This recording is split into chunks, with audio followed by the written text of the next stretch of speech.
दुनिया भर में अलग अलग विषयों पर युवा पीढ़ी, जिसे आजकल हम जैन जी कहते हैं, के द्वारा बहुत आंदोलन किए गए हैं। इनमें से अधिकतर सफल भी रहे हैं, जैसे कि श्रीलंका, बांग्लादेश और नेपाल में सत्ता परिवर्तन हुआ। कीनिया में भी कुछ टैक्स प्रपोजल्स के विरोध में आंदोलन हुए और सरकार को वो टैक्स प्रपोजल वापस लेने पड़े। भारत में यूं तो समय समय पर आंदोलन होते ही रहते हैं, लेकिन हाल ही में जैन जी द्वारा नीट पेपर लीक के विरोध में एक प्रभावी आंदोलन किया गया। आंदोलन की प्रमुख मांग शिक्षा मंत्री श्री धर्मेंद्र प्रधान का इस्तीफा थी। वह मांग भी मान ली गई।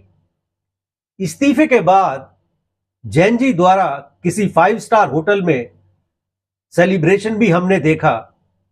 जैन जी का कहना है कि वह 5 स्टार होटल नहीं, केवल 2 या 3 स्टार होटल था।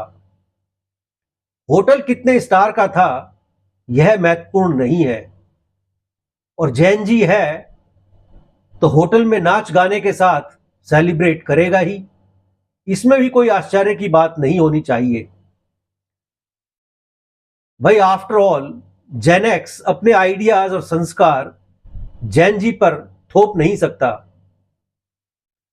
लेकिन आश्चर्य और दुख की बात यह है कि जिस समय जैन जी होटल में सेलिब्रेट कर रहा था, उसी समय उनके द्वारा फैलाया गया 50 से 60 टन कचरा एनडीएमसी का कोई असहाय और गरीब कर्मचारी साफ कर रहा था।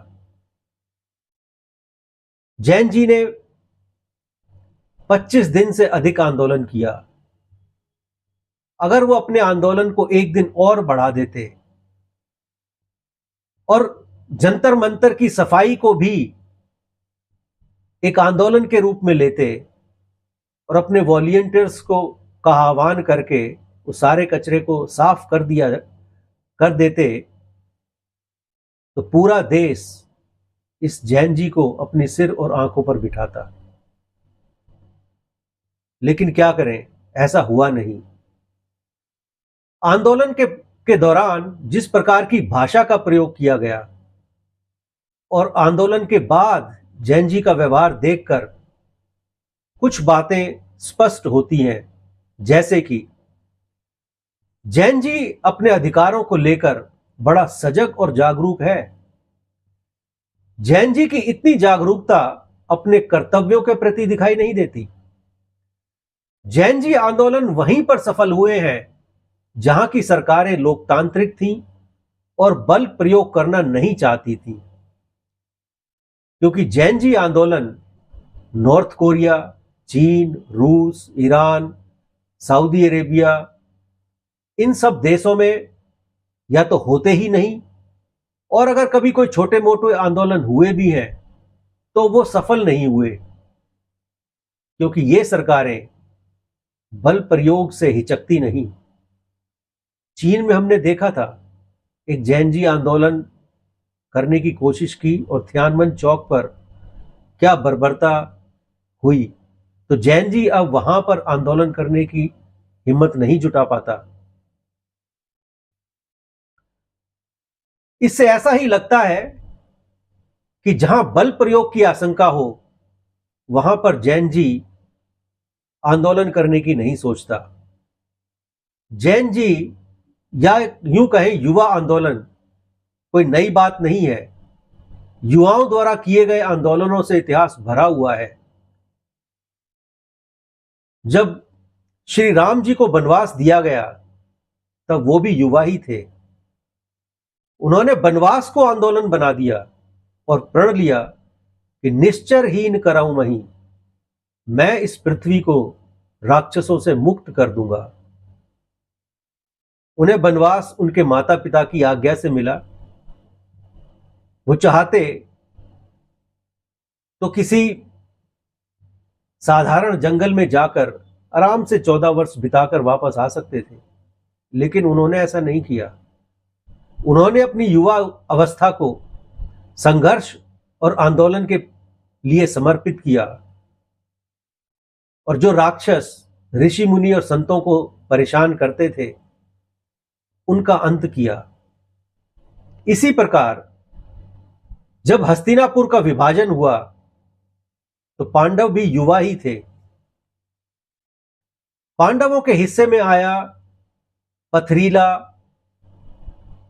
जंगल खांडवप्रस्थ। उन्होंने खांडवप्रस्थ को इंद्रप्रस्थ एक आंदोलन के रूप में बनाया। उन्होंने प्रण लिया और संघर्ष किया और परिणाम सबके सामने था। एक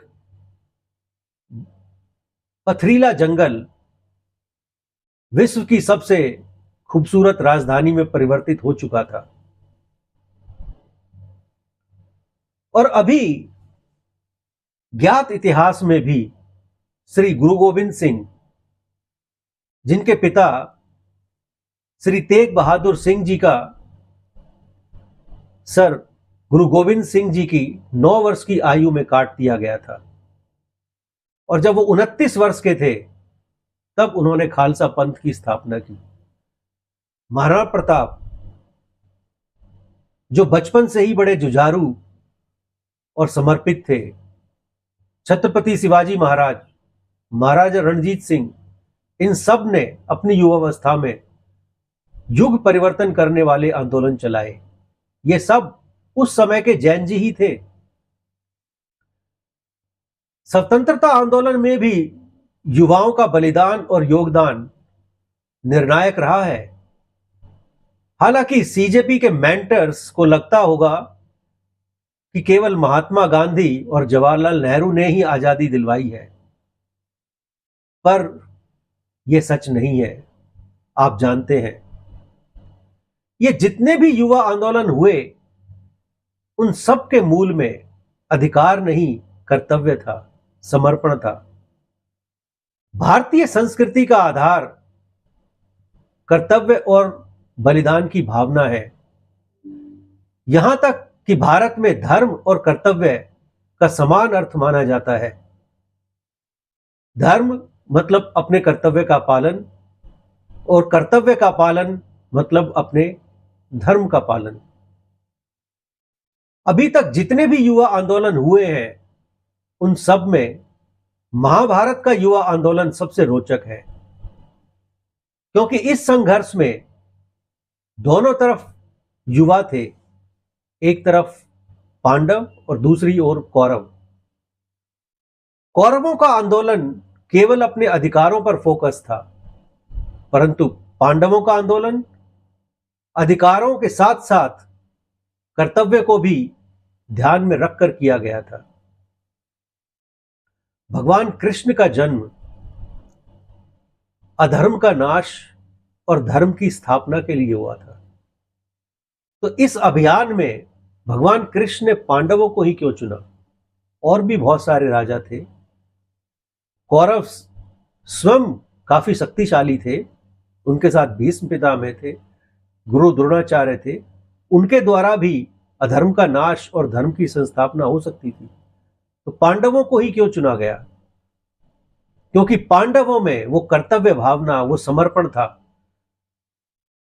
जो विध्वंस के बाद नई रचना के लिए जरूरी होता है। और पांडव ये परीक्षा दे चुके थे। जब उन्होंने खांडव प्रस्थ को इंद्रप्रस्थ में कन्वर्ट किया तो उनका कर्तव्य निष्ठा, उनका समर्पण, उनकी मेहनत करने की क्षमता, योग्यता और धैर्य, उन सब की परीक्षा हुई थी।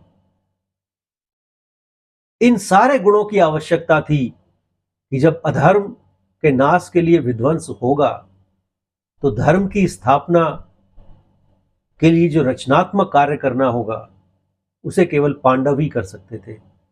इसीलिए पांडवों का चुनाव महाभारत के बाद उस सृजन के लिए हुआ। आज के जैन जी को यह सोचना है कि उनका रोल मॉडल कौन है, पांडव या कौरव। अगर केजेपी लैड जैन जी ऐसा समझता है कि वर्तमान सत्ता दल कौरवों का दल है, तो भैया आपका व्यवहार भी कोई पांडवों जैसा तो नहीं है। आप ज्यादा से ज्यादा कौरव 2.0 हो सकते हैं। तो एक कौरव पक्ष को हटाकर दूसरे कौरव पक्ष को सत्ता में लाने से तो कुछ हासिल नहीं होगा। तो अगर आप समझते हैं कि आप कौरवों के विरुद्ध संघर्ष कर रहे हैं, तो भैया पांडवों जैसा चरित्र दिखाओ, पांडवों जैसा समर्पण दिखाओ, पांडवों जैसा त्याग, पांडवों जैसा कर्तव्यों के प्रति निष्ठा दिखाओ। बार बार अधिकारों की मांग करके आप अपने आप को कौरव ही साबित कर रहे हैं। अगर जैन जी इस प्रकार केवल अपने अधिकारों पर फोकस रहेगा और सबके प्रति अनादर का भाव रखेगा, तो वह दिन दूर नहीं जब लोग कहेंगे कि जैन जी भले ही पैदा हो, लेकिन वो पड़ोसी के घर में पैदा हो, हमारे घर में नहीं। इसलिए सभी से यह प्रार्थना है कि आपके परिवार में, आपके घर में भी अगर कोई जैन जी है, तो उसको उसके कर्तव्यों का बोध कराएं। जब कर्तव्यों का पालन होगा तो अधिकार अपने आप मिल जाएंगे, और जब कर्तव्यों का बोध होगा, कर्तव्यों के प्रति, कर्तव्यों को पूरा करने के लिए जब संघर्ष होगा, आपके परिवार का भी कल्याण होगा, समाज का भी कल्याण होगा, और इस सब में देश का भला और देश का कल्याण तो होगा ही। आपने समय निकालकर यह वीडियो देखा, इसके लिए बहुत बहुत धन्यवाद। और अपने परिवार के जैन जी के प्रति सतर्क रहें, कहीं ऐसा ना हो कि वो अपने अधिकार मांगते मांगते इतना दूर चले जाएं कि वो अधिकार मिलने पर भी उनके कुछ काम ना आए।